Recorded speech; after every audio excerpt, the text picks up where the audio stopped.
Hello students, स्वागत है आपका अपने इस नाइस मैथमेटिक्स चैनल में। मैं हूं जया सर और आज मैं आपको 11th क्लास मैथमेटिक्स के अंतर्गत एनसीईआरटी का एक्सरसाइज 1.5 और उससे जुड़ा हुआ कॉम्प्लीमेंट ऑफ सेट सिखाने वाला हूं। तो आज का टॉपिक काफ़ी बेहतरीन है, कॉम्प्लीमेंट ऑफ सेट है, properties of complement of set है और उस पर आधारित एक्सरसाइज 1.5 के पूरे क्वेश्चन को आज हम लोग सॉल्व करेंगे। तो आज का वीडियो आपके लिए काफ़ी उपयोगी होने वाला है। वीडियो को स्किप नहीं करना है, वीडियो छोड़ के कहीं नहीं जाना है। यदि आप 11th क्लास के स्टूडेंट हैं या आप इंजीनियरिंग की तैयारी करते हैं तो ये वीडियो आप ही के लिए बना हुआ है, इसलिए इस वीडियो को अंत तक देखिए। ज़रूर ये वीडियो आपके लिए काफ़ी लाभदायक सिद्ध होगा।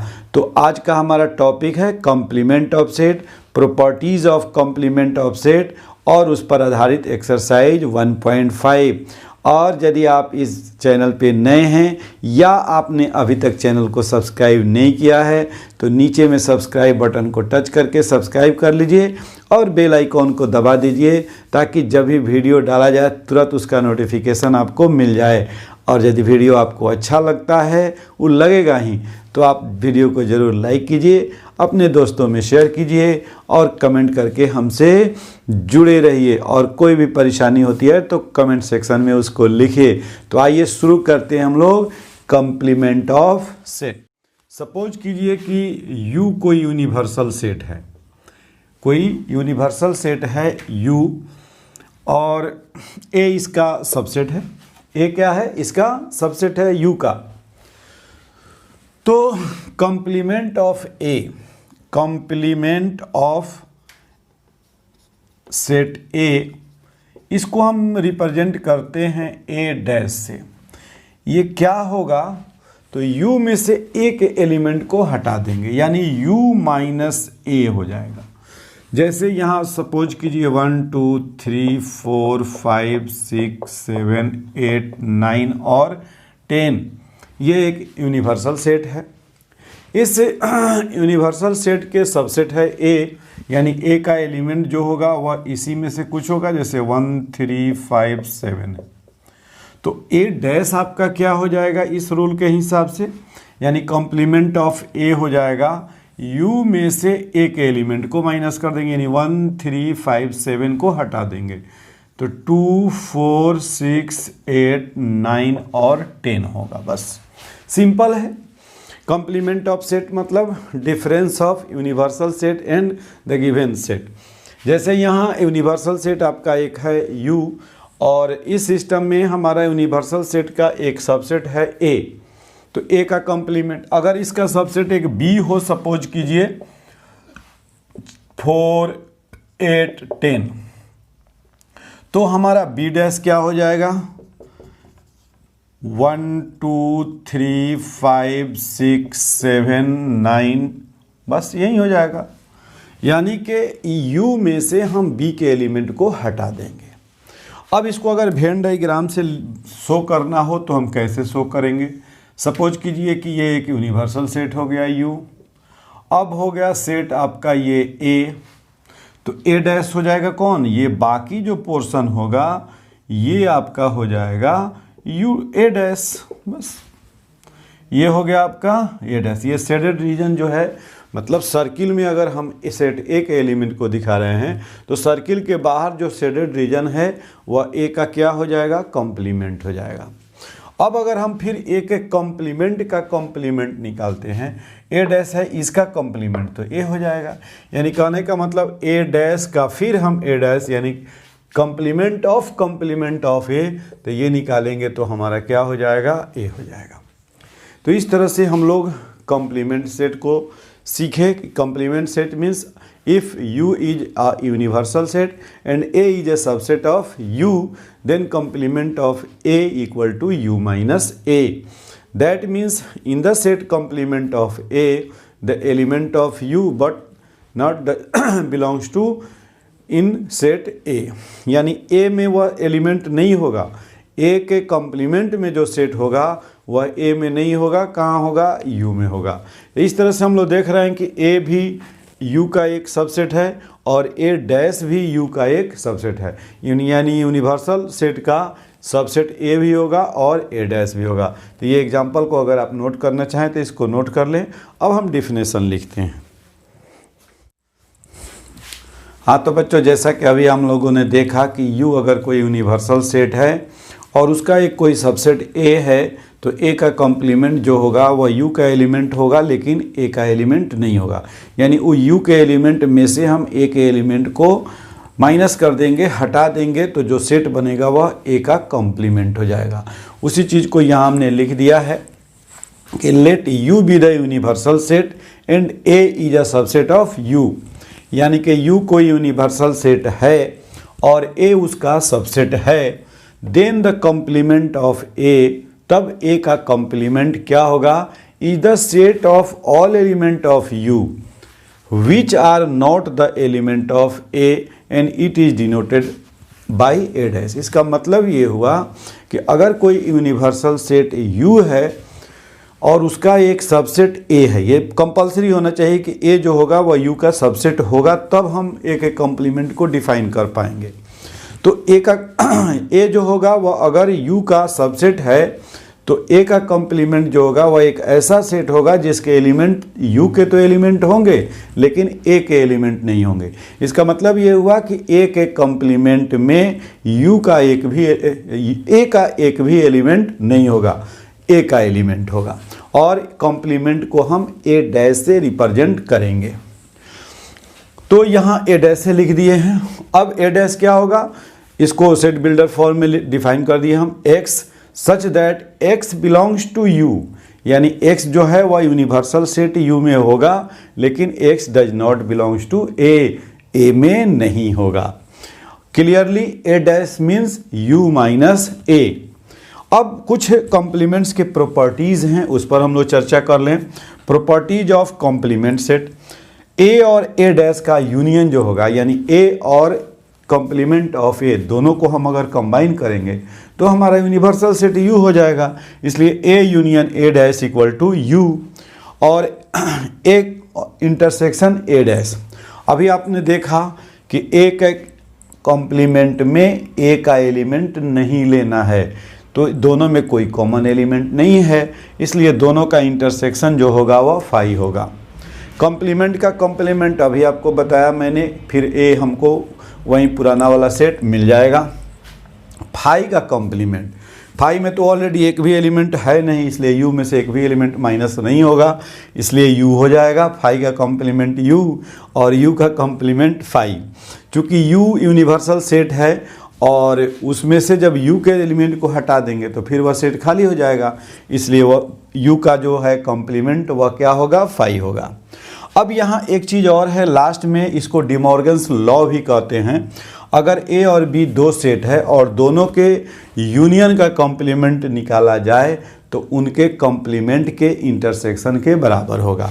सेम इसी तरह से अगर यहाँ हम इंटरसेक्शन ले लें, A और B के इंटरसेक्शन का अगर हम कॉम्प्लीमेंट लें तो दोनों के कॉम्प्लीमेंट के यूनियन के बराबर होता है। That law is called D Morgan's law, D Morgan's law. तो ये भी याद रखना है, इसको हम कौन लॉ कहते हैं, डी मॉर्गन्स लॉ कहते हैं। तो इस तरह से हम लोगों ने बच्चों आज देखा कॉम्प्लीमेंट ऑफ सेट और उसके प्रॉपर्टीज़ और डी मॉर्गन्स लॉ। तो यहाँ अगर यूनियन है तो यहाँ इंटरसेक्शन होगा, यहाँ इंटरसेक्शन होगा तो यहाँ यूनियन होगा। तो ये सारे प्रॉपर्टीज़ को याद रखना है। अब आइए हम लोग शुरू करते हैं एक्सरसाइज 1.5। हाँ तो बच्चों, हमारा एक्सरसाइज 1.5 का पहला क्वेश्चन स्क्रीन पे है कि let U equal to 1 2 3 4 up to 9, A equal to 1 3 4, B equal to 2 4 6 8 and C equal to 3 4 5 and 6। तो हम लोगों को करना क्या है, यहाँ कुछ फाइंड आउट करना है। बोर्ड पर आपको मैंने लिख दिया है ताकि आपका समय बचा रहे। समय सबसे ज़्यादा कीमती है, इसको लिखने में समय बर्बाद नहीं किया जाए, वीडियो लंबा हो जाएगा।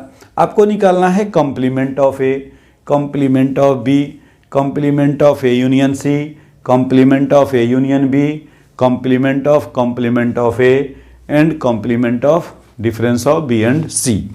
तो बारी बारी से हम लोग जो रूल्स पढ़े हैं, जहाँ उसकी आवश्यकता पड़ेगी अप्लाई करेंगे, डी मॉर्गन्स लॉ अप्लाई करेंगे और हम लोग इसको सोल्व करेंगे। जैसे पहला क्वेश्चन है कॉम्प्लीमेंट ऑफ ए। तो अभी हम लोगों ने देखा कॉम्प्लीमेंट ऑफ ए क्या होगा, जो यूनिवर्सल सेट यू है इसमें से एक एलिमेंट को हटा देंगे तो हमारा क्या हो जाएगा, 1 2 3 4 को इसमें से छोड़ देंगे, 5 6 7 8 and 9। Very easy. Complement of B, अब इसमें से हम बी के एलिमेंट को हटाएंगे तो 1 3 5 7 9। Complement of A union C, तो ए यूनियन सी पहले हम लोग या तो फाइंड आउट करें या अभी हम लोगों ने डी मॉर्गन्स लॉ लिया कि complement of A union C क्या होगा, complement of A intersection complement of C. तो कॉम्प्लीमेंट ऑफ ए यहाँ आपके सामने है 5 6 7 8 and 9 intersection complement of C dash यानी कॉम्प्लीमेंट ऑफ सी। तो ए में से सी के एलिमेंट को हटाइए, 1 2 3 4 5 6 को छोड़ देना है, 3 4 5 7 8 9 7 8 एंड 9। अब इस दोनों का इंटरसेक्शन आपको लिखना है। तो दोनों में देखिए तो 5 तो नहीं है, 6 भी नहीं है, 7 है यहाँ और 8 है और 9 भी है। तो क्या हो जाएगा 7 8 9, दैट्स इज योर आंसर। तो इस तरह से हम लोगों ने डी मॉर्गन्स लॉ को भी अप्लाई किया। अब 4 नंबर में क्या है, complement of A union B. तो ये डी मॉर्गन्स लॉ यहाँ लगाएंगे तो हमारा हो जाएगा ए डैश इंटरसेक्शन बी डैश। अब ए डैश और बी डैश दोनों आपके सामने है तो ए डैश को लिखिए 5 6 7 8 9, इंटरसेक्शन बी डैश के एलिमेंट को लिखिए 1 3 5 7 9। अब दोनों के इंटरसेक्शन में क्या होगा, दोनों का एलिमेंट हो जाएगा, जैसे 5 5, उसके बाद 6 नहीं है उसमें, 7 7, नेक्स्ट 9 और 9 है तो ये हो जाएगा। तो इस तरह से हम लोगों ने डी मॉर्गन्स लॉ को भी देख लिया। अगला है कॉम्प्लीमेंट ऑफ ए डैश, यानी कॉम्प्लीमेंट का कॉम्प्लीमेंट। तो आपको बताए हैं कॉम्प्लीमेंट का कॉम्प्लीमेंट फिर वहीं सेट हो जाएगा, इसलिए एक एलिमेंट को यहाँ लिखेंगे 1 2 3 4। नेक्स्ट है complement of difference of B and C. तो पहले बी और सी के डिफरेंस को निकालिए, तो बी के माइनस सी कर दीजिए, सी में बी में से सी के एलिमेंट को घटा दीजिए, 3 इसमें नहीं है, 4 है, 5 नहीं है, 6 है, तो 2 8 बचेगा, 2 8 और इसका कॉम्प्लीमेंट। अब यूनिवर्सल सेट जो U है उसमें से आप B माइनस सी के एलिमेंट को हटाइए, यानी 2 8 को हटा करके बाकी सबको लिख दीजिए। तो 1 3 4 5, 1 3 4 5 6 7 8 नहीं होगा, 9 हो जाएगा और ये आपका आंसर हो जाएगा। तो इस तरह से हम लोगों ने क्वेश्चन नंबर 1 को कंप्लीट किया। ये काफ़ी इंटरेस्टिंग मज़ेदार चैप्टर है और ये आपके लिए काफ़ी इम्पोर्टेंट भी है बोर्ड की परीक्षा के लिए और इंजीनियरिंग के एग्ज़ाम्स के लिए। तो फटाफट इसको आप नोट कर लीजिए, वीडियो को पॉज करके हम क्वेश्चन नंबर 2 लेकर आते हैं।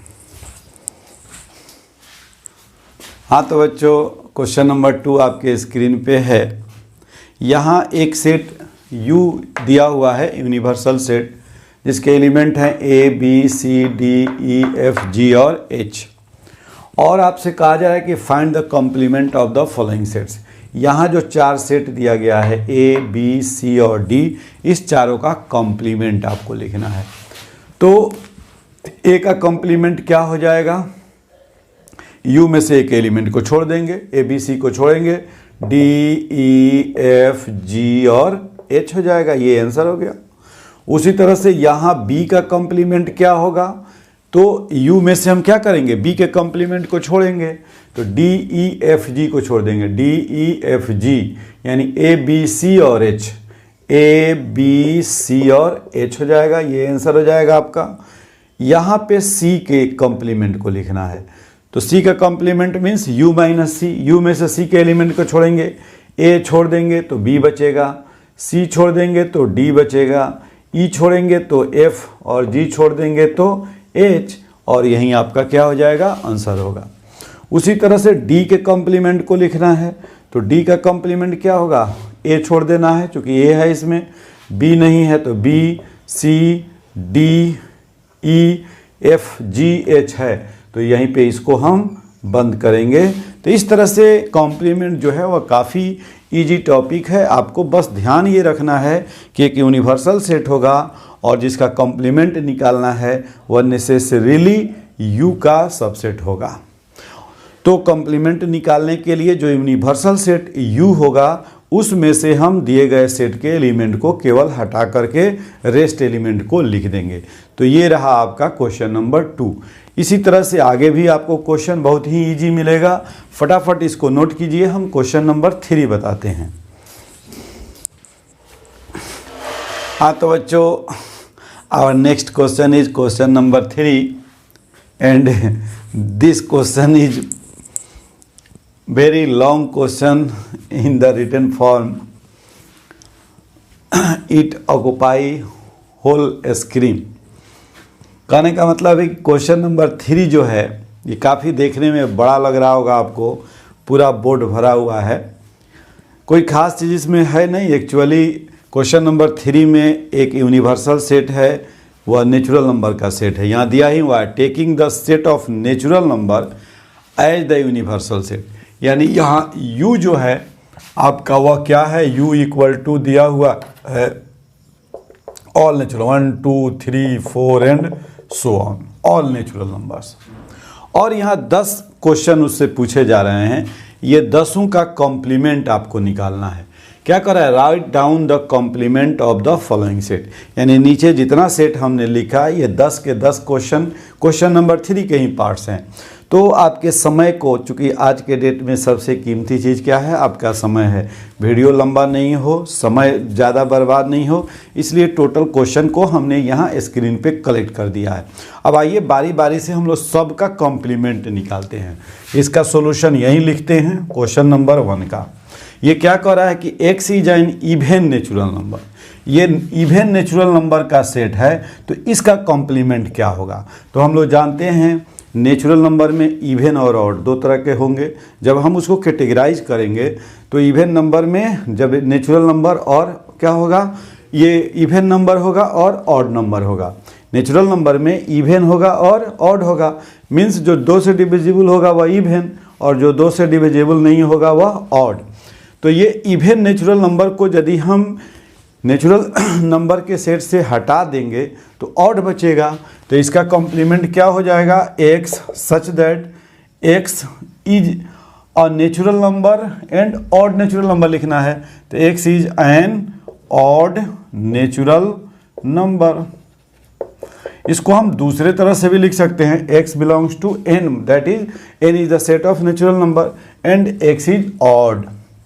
दूसरा क्या कहता है, दूसरे के सॉल्यूशन को हम यहीं लिखते चलते हैं, x इज एन ऑड। अब जस्ट उसका इन्वर्स हो गया ये, तो ऑड को हटाएंगे तो इवन बचेगा, यानी x such that x is an even natural number, even natural number. आप डिटेल्स लिख लेंगे। क्वेश्चन नंबर 3 क्या कहता है, x is A positive multiple of 3। Natural number में क्या है, आपको सारे नंबर्स हैं 1 2 3 4 5 एंड सो ऑन, उसमें से आपको इसका कॉम्प्लीमेंट निकालना है। पॉजिटिव, तो नेचुरल नंबर तो पॉजिटिव होगा ही, उसमें निगेटिव तो लेना ही नहीं है, नेचुरल नंबर है। तो पॉजिटिव मल्टीपल ऑफ 3, यानी कि 3 के मल्टीपल को हटा देंगे तो जो बचेगा वह पॉजिटिव नॉट मल्टीपल ऑफ 3 हो जाएगा।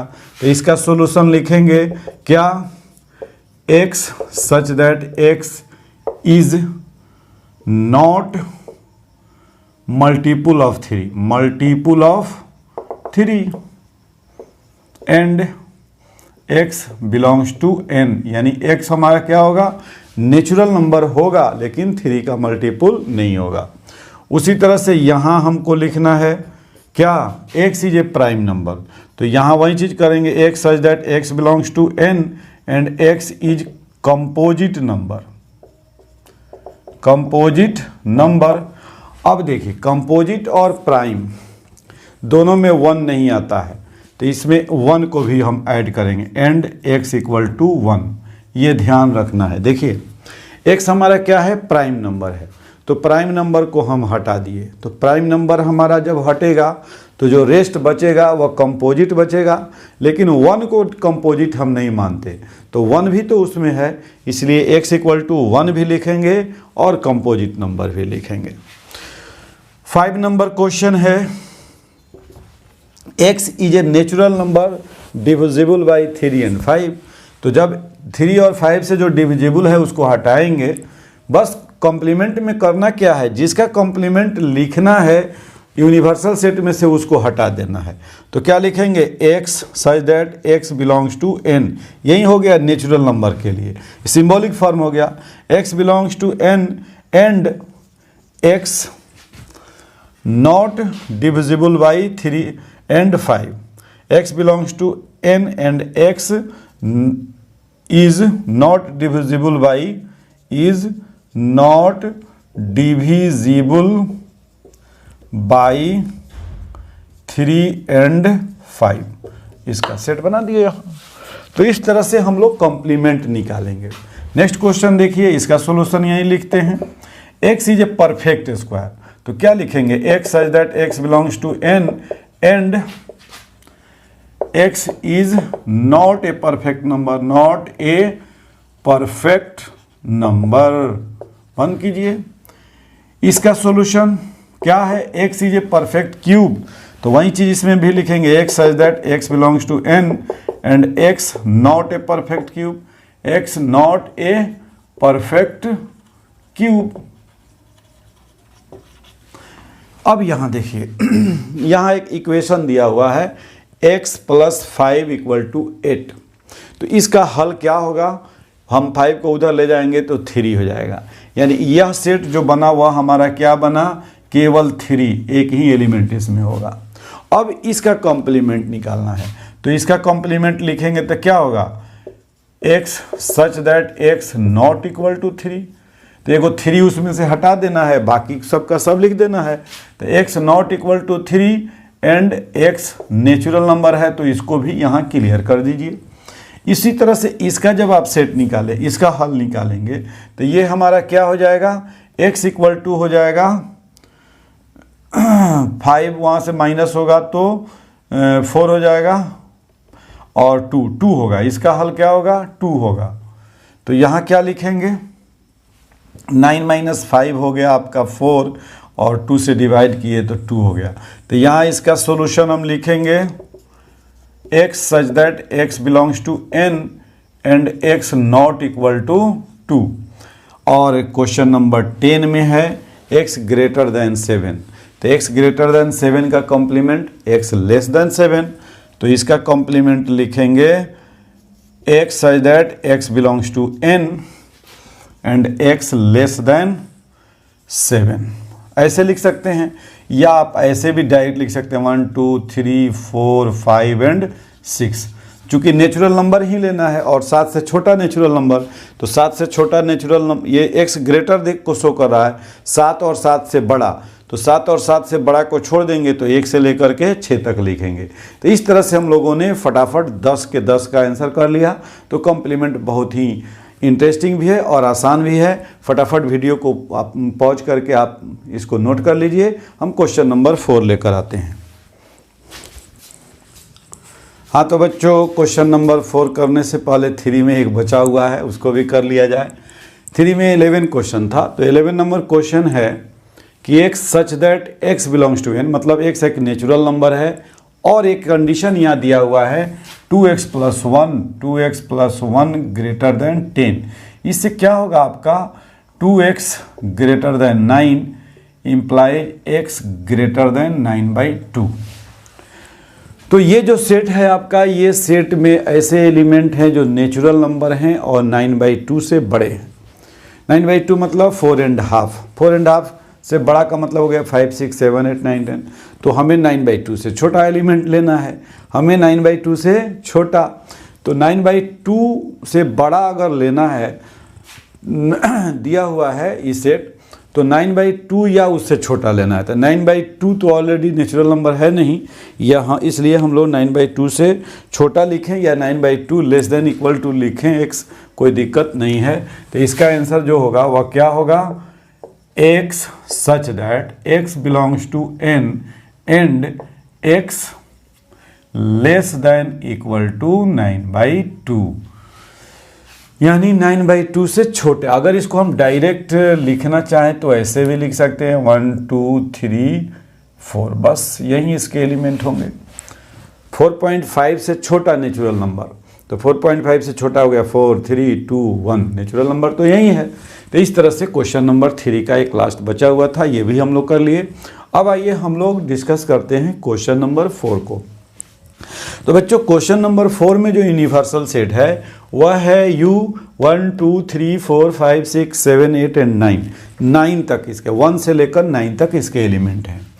अब 2 इसका सबसेट यहाँ दिया हुआ है। ये हमेशा ध्यान रखना है कि जब भी कंप्लीमेंट से रिलेटेड क्वेश्चन होगा, यूनिवर्सल सेट के साथ जो सेट होगा वह उसका सबसेट होगा, ये अनिवार्य है। अगर सबसेट नहीं है तो फिर दिक्कत होगी, नहीं होगा यूनिवर्सल सेट। 2, 4, 6, 8 एक सबसेट हो गया इसका। 2, 3, 5, 7 देखिए इसमें है, B एक सबसेट हो गया। तब कह रहा है कि आप वेरीफाई कीजिए, जो डिमॉर्गन्स लॉ पर अभी हम लोगों ने जो चर्चा किया उस लॉ को इस एग्जाम्पल से वेरीफाई कीजिए। यानी आप LHS और RHS निकालिए और देखिए कि ये ट्रू है या नहीं है। तो इसके सॉल्यूशन में हम क्या लिखेंगे, सिंस U इक्वल टू 1, 2, 3, 4, 5, 6, 7, 8, 9 दिया हुआ है। A equal to 2, 4, 6, 8, B equal to 2, 3, 5, 7। अब हम क्या निकालना है, पहले आपको वेरीफाई करना है। तो पहले हम इसका क्या निकालें, यूनियन निकालें। देयरफॉर A यूनियन B क्या होगा आपका, दोनों को कंबाइन करना है। तो 2, 3, 4, 5, 6, 7, 8, 2 दोनों में है, एगो लिख लिए। 3, 4, 5, 6, 7, 8। अब ये हो गया A यूनियन B। तो अब इसका इंटरसेक्शन क्या होगा, ये हो गया A यूनियन B। तो अब इसका इन्वर्स हम लोग निकाल रहे हैं। अब इसका हम क्या निकाल रहे हैं, इन्वर्स। क्वेश्चन में आपका दिया ही हुआ है।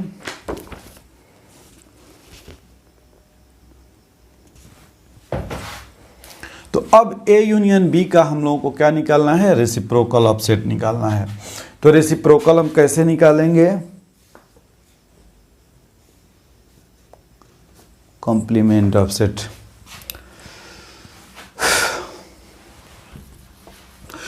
तो हम लोगों ने निकाला A union B equal to 2, 3, 4, 5, 6, 7, 8 और आपका U जो है 1 से लेकर के 9 तक है। तो अब हमें वेरीफाई किसको करना है, इसको, यानी A यूनियन B का कॉम्प्लीमेंट तो किसके बराबर होगा, A के कॉम्प्लीमेंट के और B के कॉम्प्लीमेंट के। तो आइए यही निकालते हैं A यूनियन B का कॉम्प्लीमेंट क्या होता है।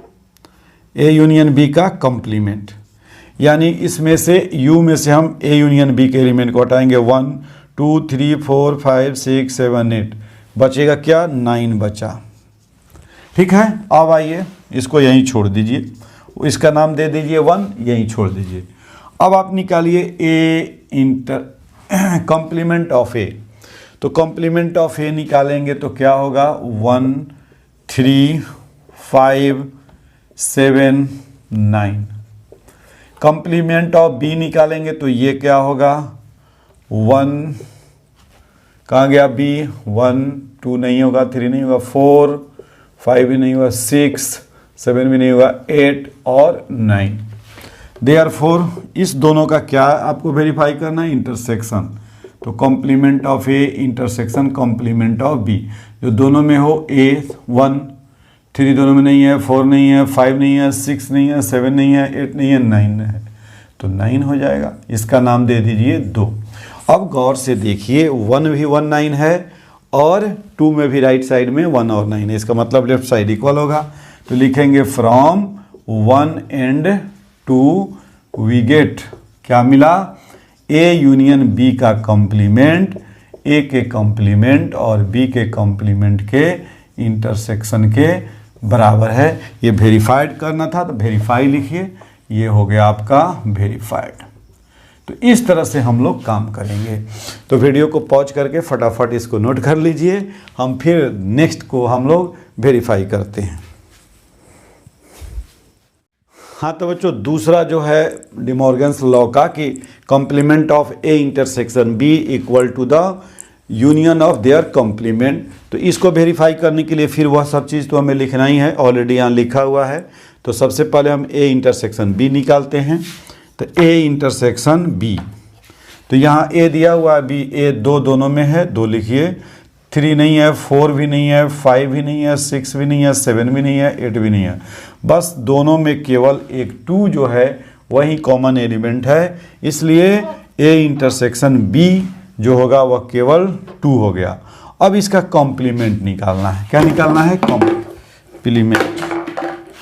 तो इसका कॉम्प्लीमेंट हम लिखेंगे ए इंटरसेक्शन बी का कॉम्प्लीमेंट। तो क्या हो जाएगा, इसमें से केवल u में से 2 हटेगा, बाकी 1 3 5 7 1 3 4 5 6 7 8 और 9 ये पूरा हो जाएगा।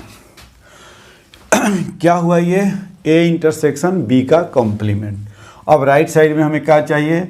ए का कॉम्प्लीमेंट और बी के कॉम्प्लीमेंट का यूनियन चाहिए। तो ए का कॉम्प्लीमेंट अभी हम लोग निकाले थे, वैसे ही निकाल लेंगे। ए क्या है आपका? 2 4 6 8 को हटा देंगे, 1 3 5 7 9। बी का कॉम्प्लीमेंट उसमें से 1 4 6 8 और 9। अब इस दोनों का क्या निकालना है? यूनियन निकालना है। तो इसका नाम दे दीजिए 1। अब यूनियन निकालिए, ए डैश यूनियन बी डैश, यानी ए के कॉम्प्लीमेंट और बी के कॉम्प्लीमेंट का यूनियन। तो दोनों में देखेंगे 1 दोनों में है, 2 नहीं है तो नहीं लिखेंगे, 3 4 5 6 7 8 और 9, इसका नाम दे दीजिए 2। अब गौर से देखिए दोनों का जो राइट साइड है वह बिल्कुल इक्वल है, तो लेफ्ट साइड भी इक्वल होगा। तो लिखेंगे फ्रॉम 1 एंड 2 वी गेट। तो 1 और 2 से हमें क्या मिला? ए इंटरसेक्शन बी का कॉम्प्लीमेंट जो होगा वह ए के कॉम्प्लीमेंट और बी के कॉम्प्लीमेंट के यूनियन के बराबर होगा, और इस तरह से ये हम लोगों ने वेरीफाई कर लिया। तो फटाफट इसको नोट कीजिए, हम लेकर के आते हैं नेक्स्ट क्वेश्चन नंबर 5। हाँ तो बच्चों, क्वेश्चन नंबर 5 में आपको यहाँ 4 क्वेश्चन है और चारों का वेन डायग्राम लिखना है। क्या बनाना है? वेन डायग्राम इसका शो करना है। क्या करना? Draw Venn diagram for each of the following. तो वेन डायग्राम के लिए सबसे पहले तो एक यूनिवर्सल सेट को हम लोग रेक्टेंगल में बनाते हैं। ये रेक्टेंगल बना दिए। अब आपको ए यूनियन बी का कॉम्प्लीमेंट लिखना है। तो सबसे पहले आप मान लीजिए ए को आप ऐसे लिखते हैं सर्किल से, A union B, A union B, ये हो गया। तो ए यूनियन बी में ये सर्किल का पोर्शन आ गया, लेकिन आपको ए यूनियन बी नहीं दिखाना है, उसका कॉम्प्लीमेंट दिखाना है। तो ए यूनियन बी से बाहर का जो रीजन होगा ये सारा जो होगा वह क्या हो जाएगा? हम लोग जानते हैं कि कॉम्प्लीमेंट में वह चीज़ नहीं होता। तो ए यूनियन बी के कॉम्प्लीमेंट में ए यूनियन बी नहीं होगा, बाकी सभी रीजन आ जाएगा। तो ये सभी पोर्शन जो होगा ये होगा, ये दोनों सर्किल का जो क्षेत्र है वह नहीं होगा। तो ये क्या होगा? ए यूनियन बी का कॉम्प्लीमेंट का वेन डायग्राम हो गया। 1 का आंसर हो गया ये। दूसरा है, इसको गौर कीजिए, यहाँ आपने क्या बनाया? एक रेक्टेंगल बना दिया यूनिवर्सल सेट का। अब इसमें ए का कॉम्प्लीमेंट और बी के कॉम्प्लीमेंट का इंटरसेक्शन।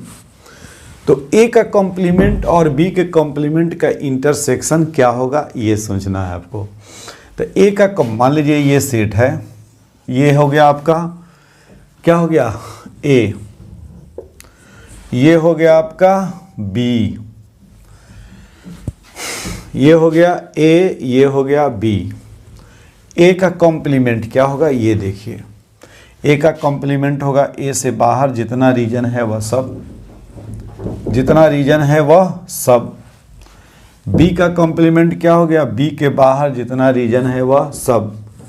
तो अब दोनों के इंटरसेक्शन में जो कॉमन है उसको लेना है, जो कॉमन है उसको लेना है। तो गौर कीजिए, ए का कॉम्प्लीमेंट हो गया ये, ए का ये कॉम्प्लीमेंट हुआ, ये हो गया किसका कॉम्प्लीमेंट, ए का। इसको आप ऐसे भी लिख सकते हैं, डिमॉर्गन्स लॉ से ए, ये क्या हो जाता है, ए यूनियन बी का कॉम्प्लीमेंट।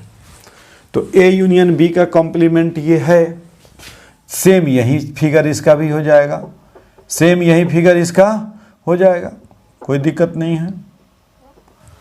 दोनों का कॉमन क्षेत्र यही ना है, दोनों ए के कॉम्प्लीमेंट में जैसे अंदर में हमने लिखा था, इधर जो हुआ वह बी के कॉम्प्लीमेंट का हुआ, इसमें जो हुआ वह ए के कॉम्प्लीमेंट का हुआ, कॉमन नहीं हुआ।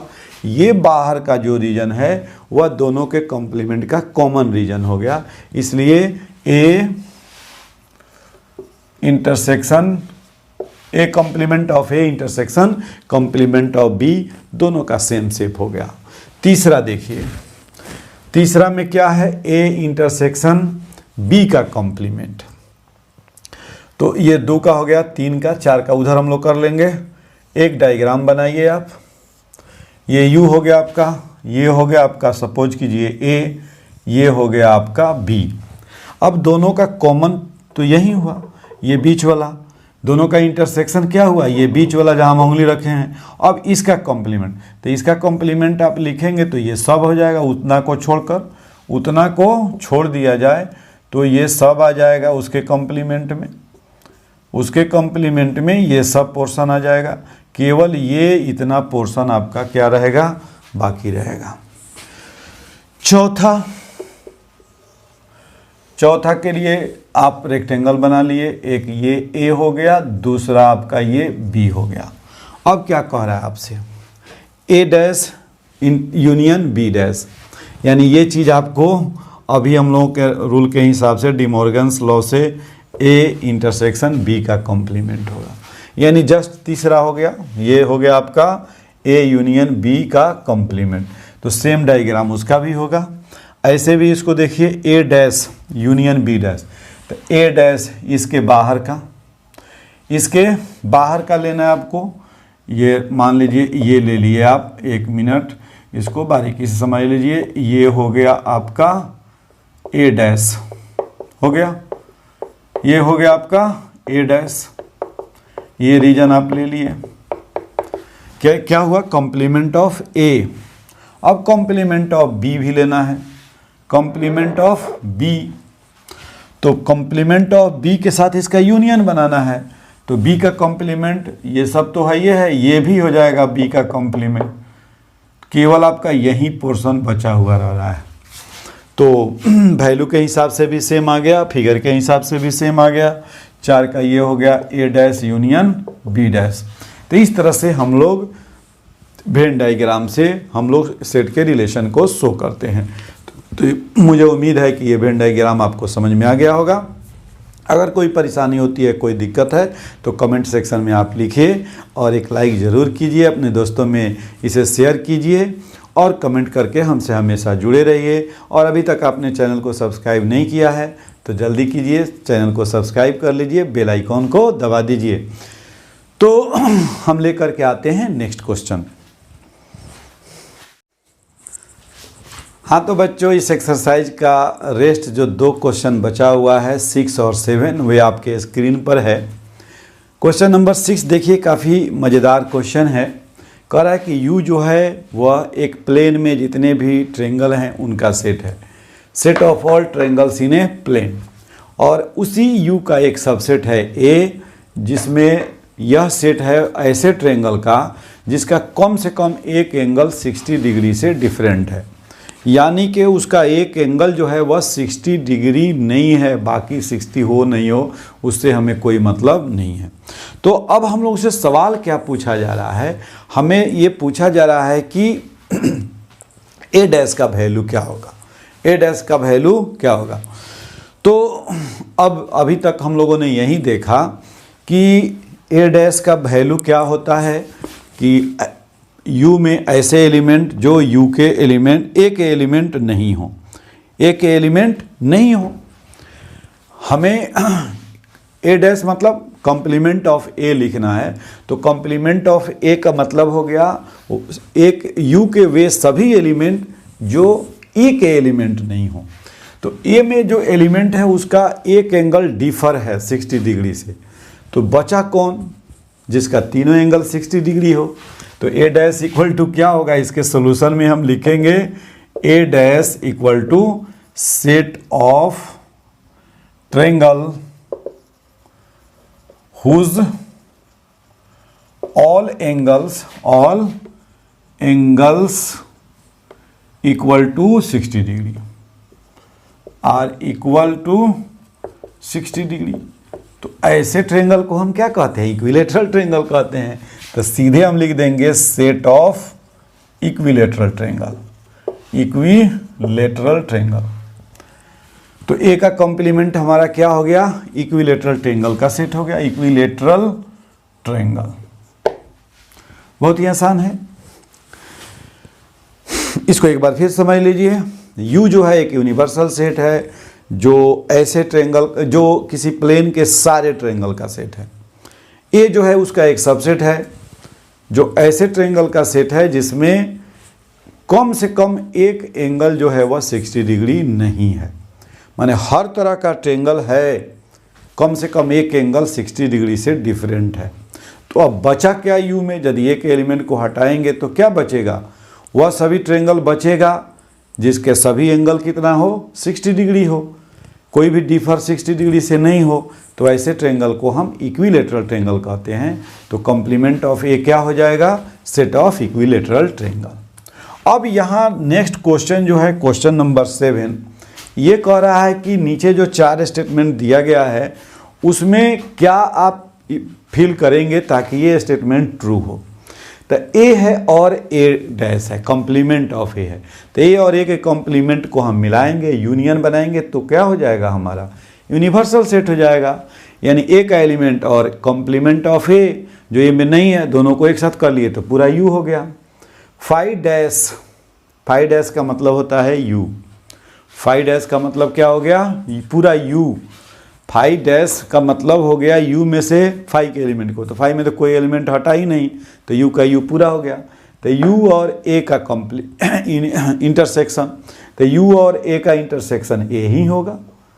ए का एलिमेंट लेना ही है और ए का एलिमेंट सब यू में है, ये है, तो दोनों में कॉमन ए ही हो जाएगा। अब ए और ए डैश का इंटरसेक्शन देखिए, ए का और ए डैश का एलिमेंट तो कॉमन होता नहीं है, इसलिए इसका इंटरसेक्शन क्या हो जाएगा, फाई हो जाएगा। अब यू डैश क्या होता है, फाई। जिस तरह फाई डैश बराबर यू, तो यू डैश में मतलब हो गया यू से यू के एलिमेंट को हटा दिए तो एक भी एलिमेंट नहीं बचेगा, तो यहाँ हो जाएगा फाई और ए का इंटरसेक्शन। फाई में तो एलिमेंट है, ये नहीं है, इसलिए इसका इंटरसेक्शन क्या होगा, फाई होगा। तो इस तरह से प्यारे बच्चों आज हम लोगों ने काफ़ी महत्वपूर्ण टॉपिक को डील किया, complement of set, properties of complement of set, और इस पर आधारित पूरे का पूरा एक्सरसाइज 1.5 को हम लोगों ने कंप्लीट कर लिया। अब हम लोग अगले वीडियो में देखेंगे एक्सरसाइज 1.6। तो इसी तरह से वीडियो को देखने के लिए आप बने रहिए अपने नाइस मैथमेटिक्स चैनल पे। हम रोज़ लेकर के आते हैं नए नए वीडियो, और चलते चलते एक लाइक ज़रूर कर दीजिए, अपने दोस्तों में वीडियो को शेयर कीजिए, और यदि अभी तक सब्सक्राइब नहीं किए हों तो सब्सक्राइब कर लीजिए। ओके बाय, फिर मिलते हैं।